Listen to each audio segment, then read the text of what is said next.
Ցավոք սրտի շատ հաճախ ամուսիններն ասում են ես խնդիր չունեմ, իրան բուժի, բժիշկ։ Այս պարագայում իրանց զգուշացնում ենք, որ գիտես, երբ որ մենք աշխատենք, միակողմանի եթե աշխատենք, իր ինքնագնահատականը բարձրանալու։ Իսկ երբ որ իր ինքնագնահատականը բարձրացավ, շատ հնարավոր է ինքը քեզ թողի գնա։ Ու այդ պարագայում, երբ որ աշխատում ես, հա, ինքնագնահատականը բարձրանում է, այդ կինը որոշում է, հասկանում է, որ մեծ հաշվով ինքը տեղից ոչ մի բան չունի, ու արդեն վստահաբար, հա, ինչ որ դժվարություններով եւ այլն, բայց գնահատում է, որ ավելի լավ է ես մենակ լինեմ, դժվար լինի, կարողանամ ես առողջ լինեմ, իմ երեխան առողջ լինի, քան թե ես մնամ ստեղ քայքայում։ Ու դրանից հետո բաժանվում է։ Ու այդ ժամանակ հոգեբանին մեղադրում են, ասում են հոգեբանը ընտանիք քանդեց։ Ինչ ընտանիք, որ ընտանիքը, ու արդյոք հոգեբանը քանդեց։ Արդյոք այդ ընտանիքը ի սկզբանե քանդված չէր ու կար այդտեղ ընտանիք։ Դեմ չեմ, ինչ որ բոլորն էլ ընտանիքը ասվածի պատկերացումը, ասենց ասած, իրանց մոդելին է համապատասխան լինում է այցելու, որ ամուսինը կնոջը ծեծում է, ֆիզիկական բռնություն կա ռեալ, ու բոլորը այդ աղջկան համոզում են, որ նորմալ է, ոչինչ, մեր հետ էլ է եղել, հա ինչ է եղել, որ ամեն մեսից բանից խի են բաժանվում, որ խի պետք է բաժանվենք, որ հիմա շատերն էլ էլի մեզ կլսեն ու շատերի համար էլ հա համարվում է նորմալ։ Բայց իրենք չեն նայում կոպիտ ասած զոհի կամ տուժածի տեսակետից, իր համար այդ նորմալ չի։ Չնայած կան մարդիկ, ում համար նորմալ է, որովհետև ինքը տեսել է, որ իր պապան է իր մամային ծեծում կամ նույն կերպ իր պապան իրան է ծեծել, իսկ երեխայի համար, հատկապես աղջիկ երեխայի համար, այն տղամարդու իդեալ ասվածը ձևավորվում է պապայի կերպարով։ Ասածս ինչ է, որ ընտանիք ասվածը տարբեր մարդկանց համար տարբեր է ու ամեն մեկը իր պատկերացումներն ունի ու ասում են ընտանիքը քանդեցիր, բայց արդյոք դա առողջ ընտանիք էր ու քանդեց դա հոգեբանը։ Չնայած չեմ բացառի կան դեպքեր, որ հոգեբանը իրան թույլ է տալիս, ճակերտավոր հոգեբանը իրան թույլ է տալիս, ասում է գնացեք բաժանվեք։ Այո, եւ Հայաստանում չի վերահսկվում այս ոլորտը, շատերն են իրենց հոգեբան անվանում եւ շատ հավանական է, որ նաեւ դիտավորյալ իրականում հա, ոչ միայն Հայաստանում, նաեւ հետսովետական, կարելի ասել ոչ մի երկրում էլ իրավաբանորեն ոչ մի ձև չի վերահսկվում այդ ամեն ինչը։ Ահա, շատ բարի։ Բայց կան նաեւ մյուս դեպքերը, երբ որ հոգեբանի միջամտությամբ արդեն քանդվող ընտանիքը ինչ որ փոքր խնդիրներից գուցե կամ հոգեբանական խնդիրներից, որոնք հնարավոր է երկուսի մոտ էլ լուծել այդ խնդիրները, ընտանիքը միավորվում է, վերամիավորվում է։ Նման դեպքեր եւս լինում են եւ գիտեմ, որ ձեզ մոտ նման օրինակներ կան։ Լինում են շատ հաճախ, երբ որ այցելուները, այսինքն ամուսինները միասին են դիմում ու իրանք տեսնում են ընդհանուր խնդիրը, տեսնում են, որ խնդիրը այո երկկողմանի է, սովորում են գնահատել դիմացինին որպես առանձին անձ իր կարիքներով ու իր պատկերացումներով, հարգել դիմացինի կարիքները, պատկերացումները, հարգել դիմացինի սահմանները, կարծիքը ու փոխադարձ սովորում են իրար այդ sense ասած ինչ ասեմ, էմոցիա, ասեմ, արժե համակարգ, ասեմ, այդ ամեն ինչը փոխադարձ հարգելով ու բավարարելով, հա, իրանք շարունակում են ապրել։ Բայց եթե աշխատում են, եթե ընդունում են, եթե գալիս են դրան։ Լինում են չնայած դեպքեր, որ նաև ամուսինը գալիս է ուղակի, sense ասած գալչկայի համար, որ տես ես եկա, մեկը ոչ մի բան չեղավ։ Նույն կերպ լինում է, որ ասենք դեպքերը շատ են կարան զույգով գան, ամուսինը դավաճանած լինի երկար տարիներ, հետո հենց որ հերթը հասնի բաժանության, ամուսինն ասի լավ, մենք խնդիր ունենք, արի գնանք աշխատենք։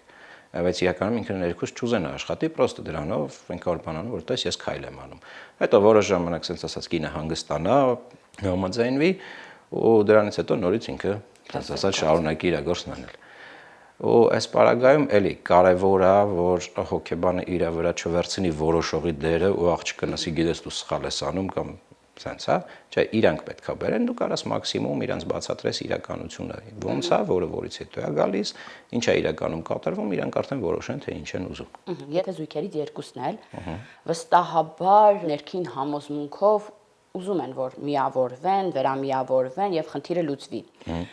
Կան խնդիրներ, որոնք անհնար է լուծվեն, թե եթե երկուսն էլ ցանկանում են անպայման երկար տարիների աշխատանքի արդյունքում միևնույնն է կհարթվի։ Հարցը շատ ընդհանրական է, որովհետև կարան որոշակի բաներ փոխվեն նենց, որ ինչքան էլ հետո չարչարվես փոխես, արդեն դժվար կլինի, որտեվ կարծրացած։ Չէ, ոչ թե կարծրացած, արդեն այն ասճանի արժե զրկում, որ հետո արհեստական ինչքան էլ ուզենաս արժևորես, չես կարողանա։ Բայց հիմնականում խնդիրները լուծվում են, այո։ Նույնիսկ ծնողների դերը անդեղի լինում, որ ծնողներն են խառնվում ընտանիքին ու ոնց լուծես այդ խնդիրը։ Ենթադրենք իրենք երկուսով իրար շատ լավ հասկանում են, բայց այնտեղ կա մի ծնող, ով անընդհատ այդ իրանց հարաբերությունների մեջ է մտնում։ Եթե երկուսն էլ հասկանան, այս դեպքում հիմա դա էլ չի խանգարի։ Բայց նույն կերպ ենթադրենք տղան դուրս է գալիս երկու քարի արանքում։ նո հիմնականում տղան, որտեղ աղջիկների ծնողները այդքան շատ մեր պրակտիկայում չեն խառնվում այդ ընտանեկան հարաբերություններին, չնայած լինում են դեպքեր, ու այս դեպքում տղան հայտնվում է երկու քարի արանքում։ Մի կողմից մայրն է իր մի իդեալը, մյուս կողմից կինն է իր մի իդեալը։ Ու որ մեկի կողմը բռնի, ոչ այնա կոպիտ ասած նրան պաշտպանի, նրան գցի, ոչ այնա նրան պաշտպանի, նրան գցի։ Ու էսի արդեն իրանա բերում ինչ որ դեպրեսիվության, ինչ որ նևրոտիկ վիճակների, ու այդ պարագայում արդեն ինքը չի կարողանում տալ ոչ կնոջը նորմալ, ոչ երեխեքին նորմալ, ոչ նորմալ աշխատի, ոչ նորմալ ընտեղ լինի, բայց կոպիտ ասած իրենք երկուսով գան, իրանց երկուսովով դու չես կարող իրենց մամային փոխես։ Այս պարագայում արդեն հարցը առաջանում, որ տղան սովորի իր անձնական սահմանները պահել ու ինչքան էլ մայրն է, ինչքան էլ սիրում է եւ այլն, կամ մայրը փորձի դիմել մասնագետի աշխատի, կամ ինքը սովորի իր այդ սահմանները դնել, որ մայր ջան, ես քեզ շատ սիրում, հարգում եմ, դու իմ գլխին տեղ ունես, ես քո համար կյանքս էլ կտամ, բայց այս գիծը անցնել չի կարելի։ Նոտավորապես sense ինչ է հիմնականում մամաների կողմից կգա էլի մանիպուլյացիոն ինչ-որ արտահայտություններ, դու ինձ չես սիրում, ես քեզ մեծացրել պահել եմ եւ այլն եւ այլն։ Ահա, այ դուք նշեցիք, որ հիմնականում տղայի կողմից է ծնողի, այսպես ասած, շատ միջամտություն է լինում, քան աղջիկների ծնողների կողմից։ Սա հետևաբար նշանակում է, որ մայրիկների կողմից կա յուրահատուկ վերաբերմունք տղաների հանդեպ, տղայապաշտություն, գերխնամք մեր ազգին հատուկ է եւ դա գաղտնիք չէ, կարծում եմ։ Իհարկե իմ հյուրերից մեկը հոգեբան նշում է, որ դա եղել է ցեղասպանությունից հետո ավելի շատ, որ սկսել են տղա երեխաներին փայփայել։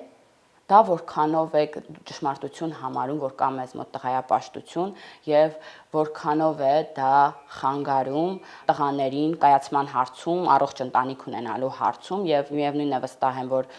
հայ մայրերից շատերը սա չեն ընդունելու, որ կա տղայապաշտություն եւ գերխնամք, բայց սա ամենայն սիրով եմ ասում այս ամենը եւ ուզում եմ որ մենք ճշմարտության աչքերին նայենք, որպեսզի խնդիրը հարթվի։ Շատ հաճախ խնդիր են հայտնաբերում, պատճառը նա է լինում, որ տղայի հանդեպ եղել է գերխնամք, դրա համար հասուն տարիքում իրեն այսպես է դրսևորում վարքը։ Փորձեմ, որտեվ հարցը իրականում շատ նեղացված է գնում, իսկ ինքը իրականում շատ լայն է։ Նույն ցեղասպանության առումով եթե ասեմ, ցեղասպանության ժամանակ մենակ տղաները չեն սպանվել։ Շատ հղի կանայք են սպանվել, շատ երեխաներ են սպանվել, այսինքն միայն այդ դնել այդ հիմքում, այդքան էլ չեմ համաձայնվի։ Ինչ վերաբերում է գերխնամքին, բնականաբար այդ կա, լինում է եւ որ մայր տղա, ասենց ասած, այդպես տերմին ունենք սեպարացիան, այսինքն իրենց հոգեբանական կոպիտ ասած ասում են պորտալարը դեռ կտրված չի լինում, հա։ Այդ հա գերխնամքն է նույն էլի գալիս է մամայի ինքնագնահատականից, մամայի աշխարհընկալումից, նույն այդ որ գերխնամքի հետևանքով տղան չի թողում որ տղան ինչ-որ որոշումներ կայացնի, անընդհատ իրանով, կոպիտ ասած ենթագիտակցորեն հավորում որ այդ իրանն է, հետո կարա սկսի խանդել ինչ-որ կնոջ հանդեպ, երբ որ տղայի կյանքում ինչ-որ կին հայտնվի կամ ընկերուհի հայտնվի, անընդհատ սկսի փորփրել, ասենց ասած խառնել, հա, այն կայծ տալ, որ անընդհատ այդ հարաբերությունները փչանան, բայց նույն բանը աղջիկների մոտ էլ կարա լինի, որովհետև նույն թեկուզ մաման էլ օրինակ, հա, շատ են օրինակները, բայց էսա կա առաջինը մտքից, որ նույն մաման աղջիկա օրինակով ինքը արել է անհաջող ընտրություն, ու ենթագիտակցորեն ինքը չի ուզում, որ իր աղջիկը անի հաջող ընտրություն։ Որ իր սխալը, ասենց ասած, արդարացված լինի, որտեվ ինքը չի կարա տենա, որ իր աղջիկը ճիշտ է ինքը գիտակցաբար իր աղջիկն է, սիրում է, ուզում է, ամենալավը, բայց ինքն էլ չի հասկանում ոնց, բայց ենթագիտակցորեն անընդհատ ոնց որ փչացնում է, անընդհատ հարամանում, անընդհատ իր կարծիքն է մեջ գցում, անընդհատ ինչ որ բաներ է, բացասական բաներ է բռնում, գերարժևորում, մենակ դրա վրա նստում, անընդհատ լարվածություն, էս էլի նույն այդ գերխնամքից է, իսկ գերխնամքն էլ էլի իրանց ինքնագնահատականից է, իրանց անցյալի փորձից է եւ այլնից է։ Եթե խանդին անդրադառնանք, ինչ է խանդը։ Խանդը sense ասեմ, երբեք առողջ չի կարա լինի։ Եթե մենք հասկանում ենք հստակ որ դա խանդն է։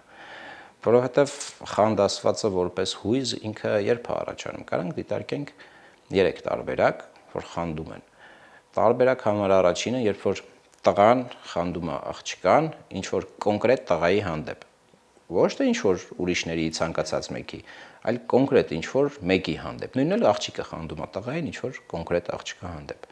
Այսինքն երբ որ խանդը կոնկրետ ինչ որ մեկի հանդեպ է, այս պարագայում էլի խնդիրը եսն է, որովհետև ու հարցը կողակիցը չի։ Հարցը այն երրորդն է,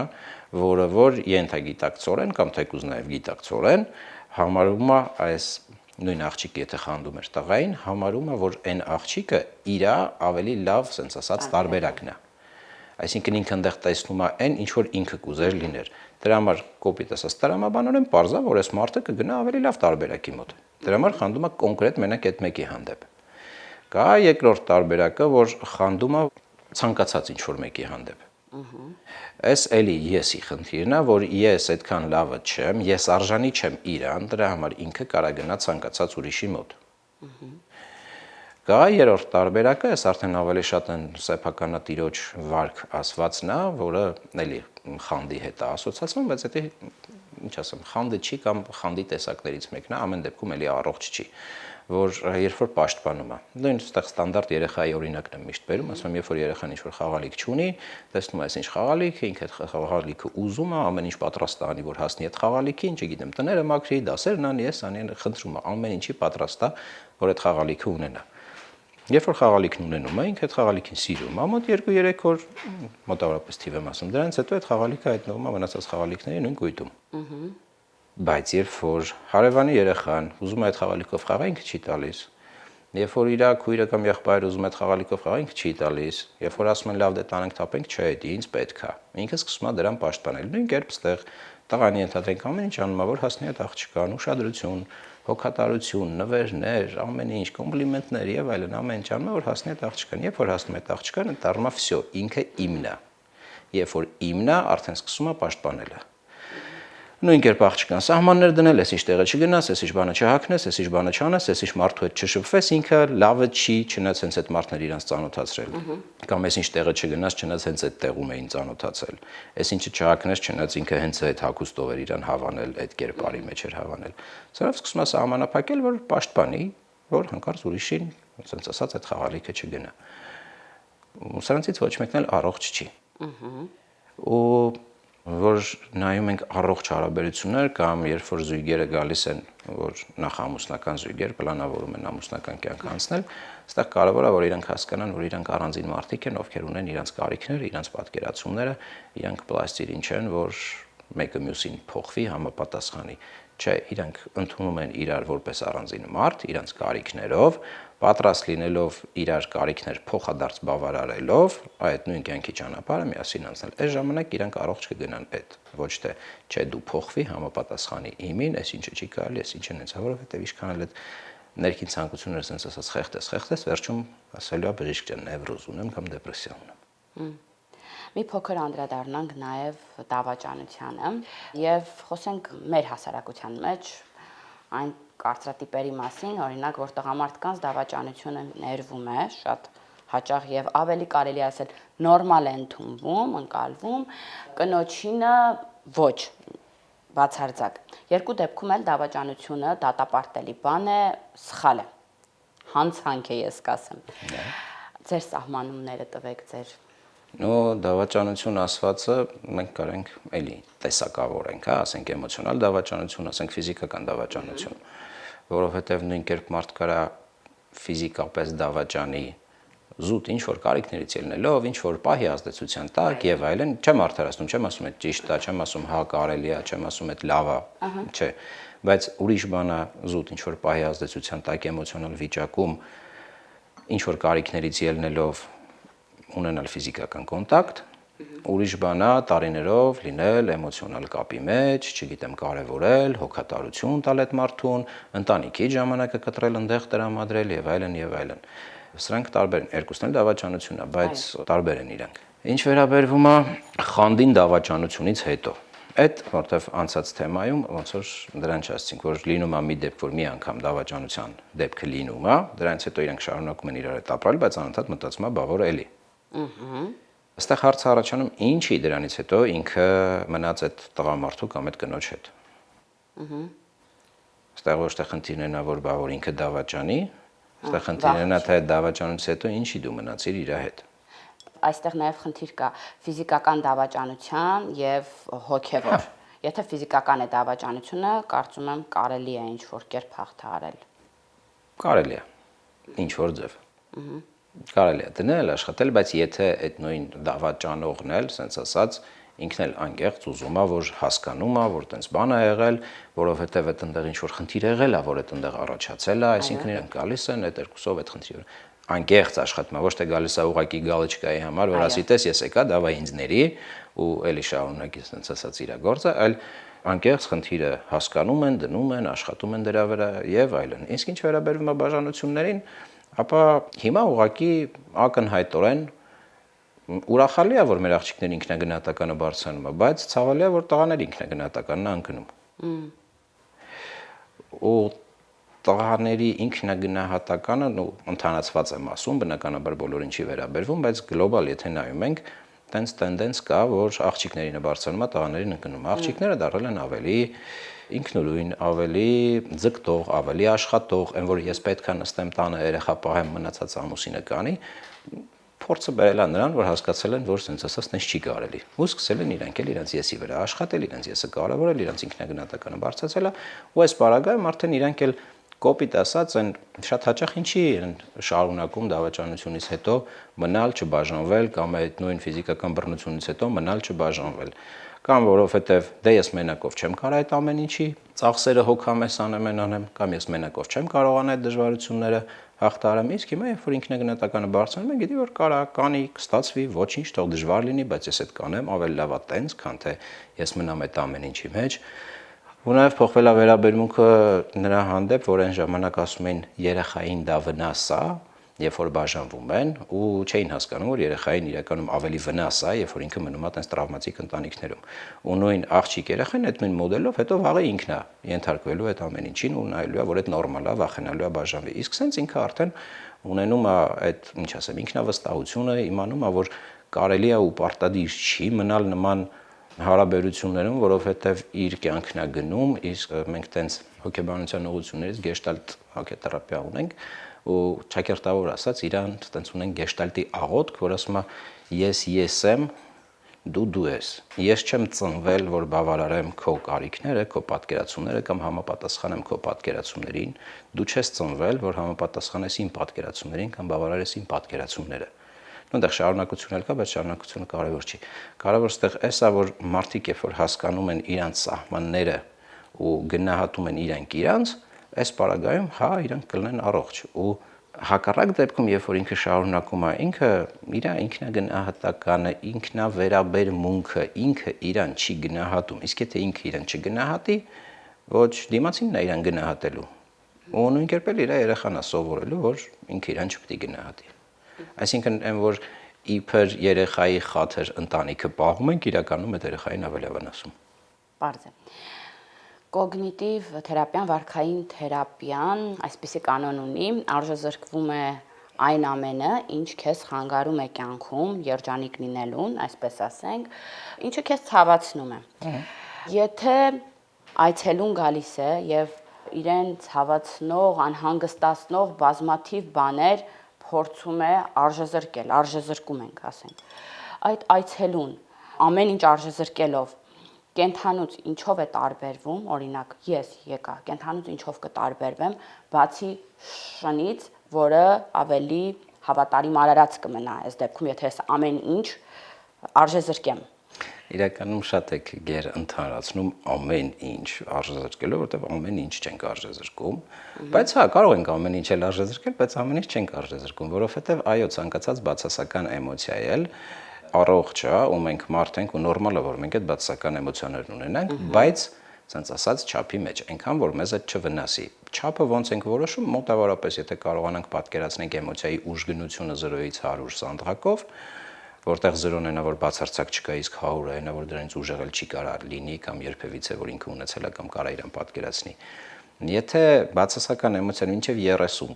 երբեմն 40, լավ մաքսիմում 50 օրինակ հարազատի կորստի բանի ժամանակ, այս պարագայում առողջ է, դրա հետ կարելի է ոչ մի բան էլ չանել, պրոստը թույլ տալ քեզ այդ ամեն ինչը զգալ։ Իսկ մնացած դեպքերում հա արժեզրկում ենք այն ինչ որ խանգարում է, այսինքն ոչ թե արժեզրկում ենք այն ինչ որ խանգարում է, եթե իրադարձությունն է առաջացնում բացասական էմոցիային, իսկ մենք իրադարձության վրա չենք կարող ազդենք, մնում է փոխենք վերաբերմունքը իրադարձության հանդեպ, իսկ մենք վերաբերմունքը փոխում ենք։ Հա նորմալ է որ սկզբում ոնց որ երեխային երբ որ մուրճը տալիս ես, ինքը ինչ գտնում է, դրան խփում է։ Այսինքն երբ որ այցելունից սովորում է, հնարավոր է ինքը ինչ ձեռի տակ ընկնի, դրանք սա արժեզրկի, բայց հետո ինքը սովորում է, որ ստեղ արժեզրկել պետք է, ստեղ արժեզրկել պետք չի, էսի թողենք թող մնա, էսի ինձ պետք է, նույն կերպ ինքը ավելի կարող է կենտրոնանալ ու դրական ավելի շատ ֆիքսի դրականի վրա ավելի շատ կենտրոնանալ, դրականն ավելի շատ ունենա, այդ չի նշանակում լրիվ ռոբոտացված առանց էմոցիաների, որովհետև փաստացի այդ էմոցիաները մենք զգում ենք ու այդ ոչ մեկ sense ասած չի չեղարկում։ Շնորհակալ եմ շատ Ռաֆայել, հետաքրքիր զրույցի համար, մաղթում եմ, որ ձեր աշխատանքի արդյունքում նաև վստահ եմ, որ ունենանք երջանիկ եւ առողջ ոչ միայն հասարակություն, այլ նաև ազգ եւ ձեր աշխատանքների արդյունքում վերամիավորվողներն ավելի շատ լինեն, քան բաժանվողները։ Շնորհակալ եմ։ Ես էլ եմ շնորհակալ հրավերի համար։ Իրականում այս թեման շատ մենք մակերեսային քննարկեցինք։ Դեմ չեմ կարող ինչ-որ մեկի մոտ ինչ-որ մի հարց մնա, կարևոր է հիշենք, որ այդ շատ մակերեսային է ու այս այն թեման է, որ շատ խոր կարելի է խոսել այս ամեն ինչի մասին։ Շնորհակալ եմ հրավերի համար։ Այսօրվա համար այսքանը, նշեմ, որ մեր հյուրի հետ կապ հաստատելու համար կարող եք զանգահարել ստորև նշված հեռախոսահամարին։ Առողջ եւ երջանիկ եղեք։ Գրոհե։ Կայունություն եւ կոմֆորտ մեկ սրահում։ Դավիթ Անհախտ 9։ Սրահը ներկայացնում է United Technical Service ընկերությունը։